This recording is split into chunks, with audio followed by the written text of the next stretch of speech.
Hello, this is Harry Paden. I am the host of Paden's Pulpit.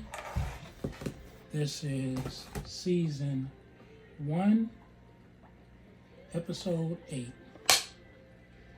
Today's subject is Equal Pay Day. Equal Pay Day. This is the month of March. My last podcast I did on the International Women's Day. This is kind of part 2 of that. In it, I discussed the inequality of pay between men and women. Well, there is a day that is dedicated to that discrepancy. Equal Pay Day, March 15th. And Equal Pay Day was originated by the National Committee on Pay Equity back in 1996. And it was done so as a public awareness event to illustrate the gap between men and women's wages. It was originally called National Pay Inequity Awareness Day. The original name, National Pay Inequity Awareness Day. It was changed to Equal Pay Day in 1998. Question, why March 15th? According to the U.S. Census, and this was a census that we did most recently, 2020, the average United States woman was paid 83 cents for every dollar paid to the average man. In other words, American women must work an extra 3.5 months to catch up with men's earnings. So in other words, today, March 15th, is January 1st for women, on average, considering their pay. And that simply means that the average woman loses more than $10,000 every year to pay discrimination. Or if you're checking out, the 9 to 5 work day, the average woman starts working for free around 2:40 p.m. So if they come in at 9, 2:40 is as if they clock out, though most women will work all the way to 5. And to put this in perspective, if the gender wage gap were eliminated, these are some of the things that women would benefit. It would give them an entire additional year of childcare, very expensive. So they would have a whole extra year just to pay for childcare. Listen to this one. 1 year of tuition and fees for a 4-year public university. And you know how expensive that is. 1 year of tuition, or the full course of tuition at a 2-year college. More than 9 months of rent for the following year. 7 months of health insurance. And that's premiums paid through employer-based plans, which generally cost you less.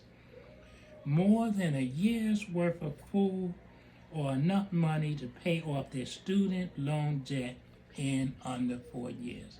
That's what that gap kind of equates to. And you can see these are some tremendous things. This year, these states have been designated using a new methodology. And it was done so because of COVID-19. Previously, it was done on full-time. Because of COVID, and many people went to part-time work or were relegated to part-time work, many women, especially women of color, had to work part-time, seasonal, and just were out of work altogether. So because of that, they calculated the wage gap measurements on part-time.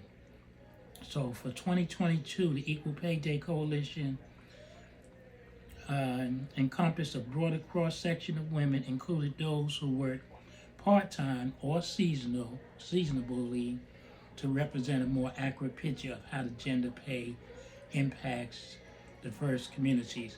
Now listen to this, very important.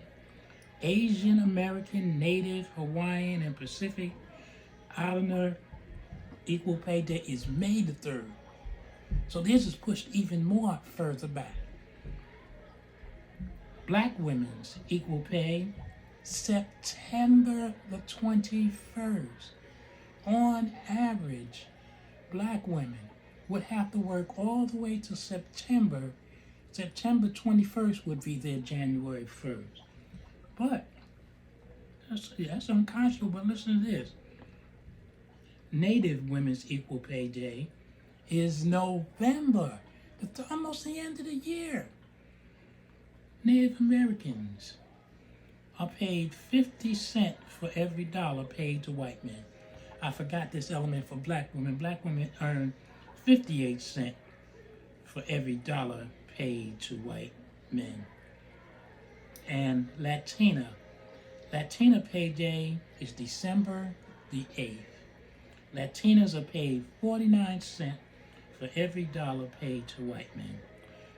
Representative Congresswoman Bella Abzug, who's a Democrat out of New York, initiated a bill to commemorate the day, the 19th Amendment, which guaranteed women the right to vote, became law. Congress declared August 26 Women's Equality Day in 1971. 8 years prior, the Equal Pay Act, it's an actual act, was signed by President John Kennedy with the intentions of ending gender-based pay discrimination. Now, we are here in the year 2020. Unfortunately, those laws, those efforts have not changed anything about that gender bias. It's a shame that we treat our women that way. Now, we know there's a certain segment, but if you keep quiet about it and you don't talk about it and you don't fight for women's equality across the board, regardless of race, creed, color, ethnicity, then you're part of the problem. Today, go out and investigate just equity pay day. We're talking about women, and it was generated for women because of women's discrimination, but we can go down the list. Black men, Latino, Latinx men, men of color in general are paid less. Something has to change. To God be the glory.